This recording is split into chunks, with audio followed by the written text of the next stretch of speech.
friends, here I am Akshay Gupta and welcome to Let's Crack It. So previous year की जो series चल रही है हमारी ईवीएस पेडागॉजी की टॉप 50 की सीरीज़, उसकी आज क्लास थर्ड है जिसमें कुछ वापस से 10 क्वेश्चंस ही हैं। 10 बहुत इंपॉर्टेंट क्वेश्चंस हैं ये, जो प्रीवियस ईयर सी टेट में, यू टेट में, एच टेट में, रीट में, सब में आए हुए हैं। देखते हैं उन क्वेश्चंस को। अगर आपने चैनल को सब्सक्राइब नहीं करा है तो चैनल को सब्सक्राइब करके बेल आइकन को प्रेस करना ना भूलें और साथ ही साथ वीडियो को लाइक करके शेयर करना ना भूलें अपने दोस्तों के साथ, क्योंकि पढ़ेगा इंडिया तभी तो बढ़ेगा इंडिया। चलते हैं आगे। पहला क्वेश्चन है, which of the following is और are tools and techniques of assessment in EVS at primary level. मतलब प्राइमरी लेवल पर, प्राइमरी लेवल का मतलब क्या हो गया, 1 to 5th क्लास तक के स्टूडेंट्स के लिए आप कौन सी टूल्स और टेक्निक्स का यूज़ करोगे ईवीएस के असेसमेंट के लिए। Project work, field trip, general writing या कॉन्सेप्ट मेकिंग। तो भाई सबसे हम लोग क्या करेंगे, ईवीएस अगर हमें पढ़ाना है तो हम लोग प्रोजेक्ट वर्क पर ध्यान देंगे। तो जहाँ भी ए है देख लो, पहले ए 3 या 4 में है। और फील्ड ट्रिप की बात करेंगे, क्योंकि फील्ड में क्या होगा, बच्चा अगर हम उसको फील्ड में भेजेंगे, किसी के सपोज करो हमने घर भेजा, तो वहाँ पर वो जाकर 2 जनों से बात करेगा, उसको थोड़ी बहुत नॉलेज मिलेगी। तो इस वजह से हमारा जो ऑप्शन नंबर सी होता है वो ठीक हो जाता है। जनरल राइटिंग, उसे आप कुछ लिखने के लिए दे दो, अब भाई उसे बात ही नहीं पता है कोई सी चीज़ के बारे में, तो वो क्या लिखेगा। या कॉन्सेप्ट मैपिंग, उसे मैप बनाना सिखा दो आप, तो वो तो कोई असेसमेंट का मतलब नहीं हुआ ना, इसलिए हमारा ऑप्शन नंबर सी जो होता है वो ठीक हो जाता है। नेक्स्ट है, study the following statements about the zoom farming practised in Mizoram. तो भाई जूम फार्मिंग के बारे में जो मिज़ोरम में होती है उसके लिए, उसके ऊपर कुछ स्टेटमेंट्स हैं, उसके बाद हमें बताना है कि करेक्ट स्टेटमेंट कौन सा है। तो सबसे पहले हमें पता होना चाहिए कि जूम फार्मिंग क्या होती है। तो जूम फार्मिंग वो होती है, लोग बाग एक लैंड पर गए, वहाँ पर जो क्रॉप हो रही बोई हुई थी उसको काटा, खाया और लैंड को ऐसे ही छोड़ दिया। या फिर जो वहाँ पर पेड़ थे, पेड़ पर से जो भी कुछ उन्हें मिला उन्होंने वो खाया, पेड़ काट दिया, पेड़ को जला दिया और लैंड जो है वो ऐसे ही छोड़ दिया कुछ सालों के लिए। फिर दूसरे लैंड पर गए, वहाँ पर भी सेम काम करा और फिर ऐसे ही वो लोग एक जगह से दूसरी जगह जाते रहे, इसलिए उनको कहते हैं झूम फार्मिंग, मतलब वो घूम घूम के फार्मिंग कर रहे हैं। तो इसमें ऑप्शन नंबर ए है, after cutting one crop land is left as it is for some years. बिल्कुल, एक क्रॉप को काटने के बाद लैंड को हम ऐसे ही छोड़ देते हैं। नेक्स्ट है, बैम्बू और weeds which grow on that land are cut and burned. बिल्कुल, बैम्बू के पेड़ या वीड्स जो वहाँ पर हो सकते थे उनको हम ऐसे ही छोड़ देते हैं। या फिर लैंड को प्लो करा जाता है, मतलब ज़मीन को खोदा जाता है बोने से पहले, तो भाई वो पहली बात तो बोते ही नहीं थे, तो ऑप्शन नंबर सी तो हमारा हो गया गलत। नेक्स्ट है, in one farm there are 3 or 4 different types of crops are grown. ऐसा पॉसिबल ही नहीं है कि एक फील्ड पर 3 से 4 तरह की क्रॉप्स को बोया जाए, क्योंकि जूम फार्मिंग तो वो लोग बो ही नहीं रहे ना, वो लोग उन लोग को जो मिल रहा है खा रहे हैं, पेड़ों को काट रहे हैं और दूसरी जगह जाते हैं।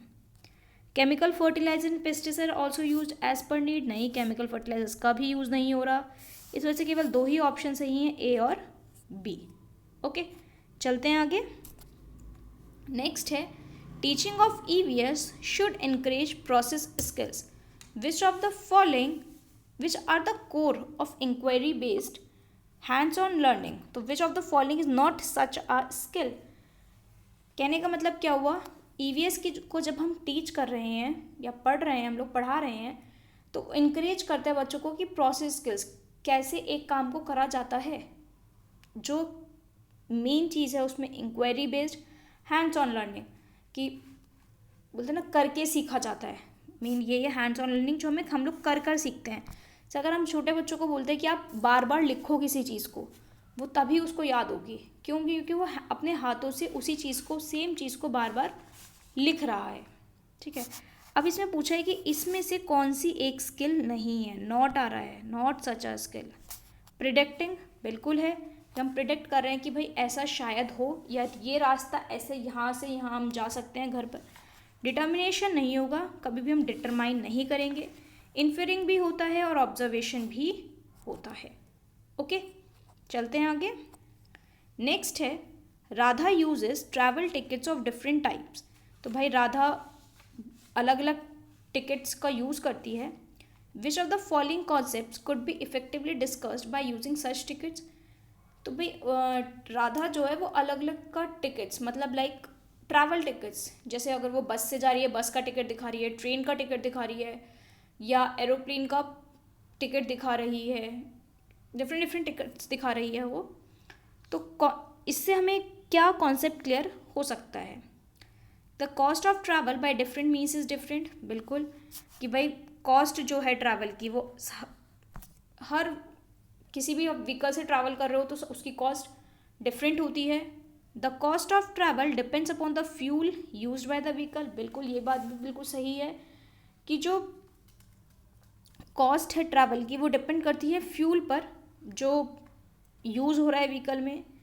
We need tickets to travel by public transport from one place to other. ये बात बिल्कुल सही है कि अगर हम पब्लिक ट्रांसपोर्ट से ट्रैवल कर रहे हैं, लाइक ट्रेन से ट्रैवल कर रहे हैं या बस से ट्रैवल कर रहे हैं, तो हमें टिकट की ज़रूरत पड़ेगी।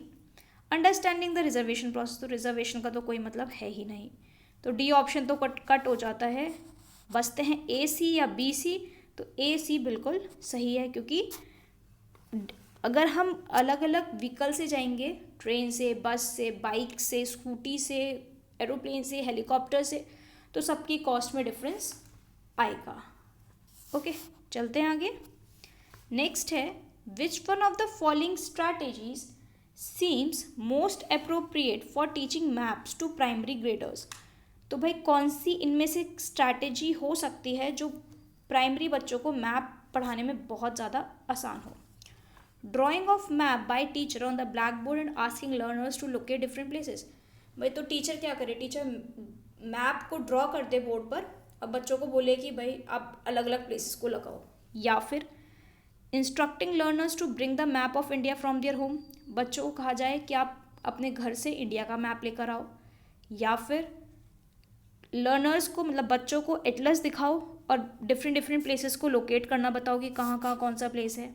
या फिर बच्चों को कहो कि आप अपने घर के आसपास जो भी आप चीज़ें देखते हो या स्कूल के आसपास आप जो भी चीज़ें देखते हो, आप उसको अपने सिंबल से रिप्रेजेंट करो और उनको देखो कि फोकस करो रिलेटिव पोजीशन पर, उसकी पोजीशन क्या है, डायरेक्शन अलग अलग चीज़ों की।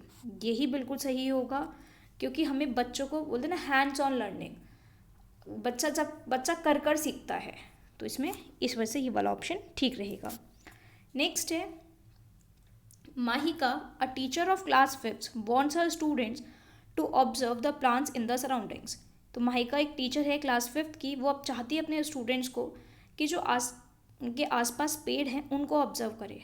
तो वो इसके लिए क्या कर सकती हैं, उसको बच्चों को ये समझाए कि प्लांट्स लिविंग बींग्स हैं, या अप्रिशिएट करे कि प्लांट्स हमारे लिए कितने हेल्पफुल हैं, या बच्चों को कहे या अपने आप ही वो बहुत सारे नेम्स लिखे प्लांट्स के, या फिर बच्चों को कहे कि आप 2 प्लांट्स के हाइट में, उनकी पत्तियों में, उनकी स्मेल में और वो जहाँ पर ग्रो कर रहे हैं उनमें डिफरेंस देखो। तो क्या होगा, तब बेस्ट क्या रहेगा 1 to 5th क्लास तक के बच्चों के लिए यही ऑप्शन बेस्ट रहेगा कि वो अपने आप देखें कि कितना डिफरेंस हाइट में आ रहा है। लीव्स सब, हर प्लांट की लीफ अलग अलग होती हैं, हर प्लांट की स्मेल अलग अलग होती है और कौन सा प्लांट कहाँ पर अच्छा ग्रो कर पा रहा है।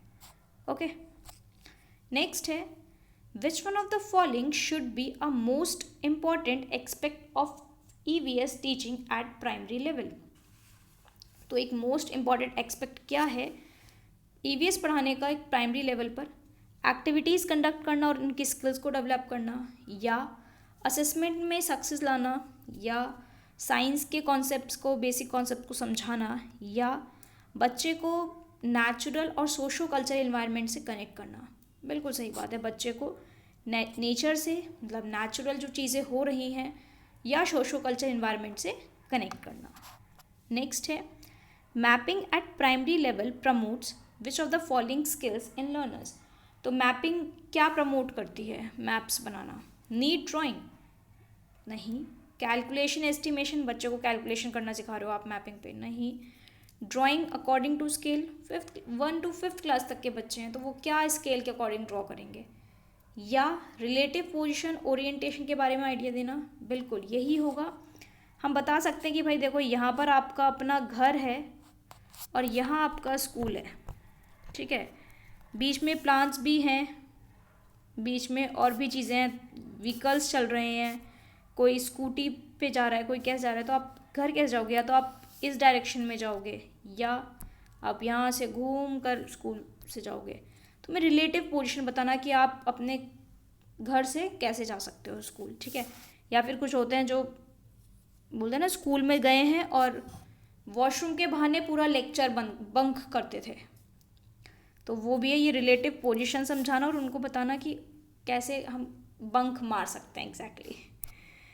नेक्स्ट है which all of the following are indicative of general approach to be followed for EVS in primary class accept.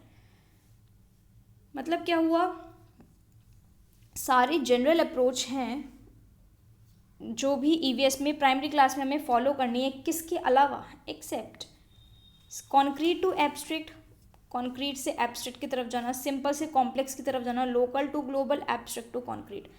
तो भाई सिंपल सी चीज़ देखो, बहुत सिंपल है आंसर, अब खुद भी बता सकते हो। देखो हमें एक्सेप्ट बताना है कि क्या चीज़ हमें नहीं रखनी है। कॉन्क्रीट टू एब्स्ट्रैक्ट, कॉन्क्रीट होती है मतलब ठोस चीज़, जो बच्चा ठोस देख सके, अपने हाथ से छू कर देख सके, है ना। और एब्स्ट्रैक्ट जो वो कुछ सोच सके, इमेजिनेशन, ठीक है, इमेजिनेशन। तो कॉन्क्रीट टू एब्स्ट्रैक्ट बिल्कुल जाना चाहिए हमें, क्योंकि कोई चीज़ हमें ठोस दिखानी चाहिए, ठोस से हम इमेजिन की तरफ लेके जाएं बच्चे को। सिंपल टू कॉम्प्लेक्स, बिल्कुल पहले हमें सिंपल चीज़ सिखानी है, फिर हमें कॉम्प्लेक्स की तरफ जाना है। लोकल टू ग्लोबल, बिल्कुल पहले बच्चे को बतानी है भाई आपके घर में, आपके आसपास लोकल क्या क्या चीज़ें आ रही हैं, और फिर हमें ग्लोबल की तरफ जाना चाहिए। जैसे आजकल चल भी रहा है लोकल फॉर वोकल या वोकल फॉर लोकल, सॉरी, कि हमें लोकल जो चीज़ें उनके लिए आवाज़ उठानी चाहिए या वही हमें चीज़ें खरीदनी चाहिए। तो लोकल से ग्लोबल की तरफ। एब्स्ट्रैक्ट टू कॉन्क्रीट नहीं जाएंगे, पहले बच्चे को ठोस चीज़ें दिखाएंगे और फिर उनको इमेजिन करवाएंगे, इसलिए जो हमारा 2 ऑप्शन होता है ओनली डी, वो ठीक हो जाता है। नेक्स्ट है NCF 2005 has not recommended any prescribed curriculum and text book for EVS for class 1 and 2। ये मोस्ट इम्पॉर्टेंट क्वेश्चन है, ये कई बार पेपर में आया हुआ है कि भाई NCF 2005 ने फर्स्ट और सेकेंड क्लास के लिए EVS नहीं रिकमेंड करी है, क्लास 3rd से ही EVS है, ऐसा क्यों।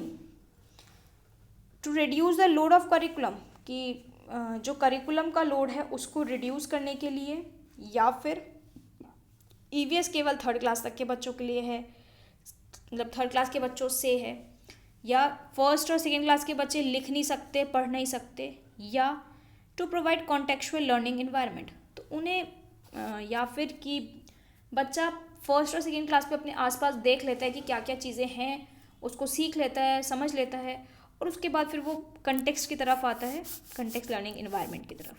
तो यही ठीक हो जाएगा कि इस वजह से ही फर्स्ट और सेकेंड क्लास में EVS नहीं है। Okay, so thank you guys, यहीं तक थी वीडियो आज की। 10 क्वेश्चन हमारे कंप्लीट होते हैं।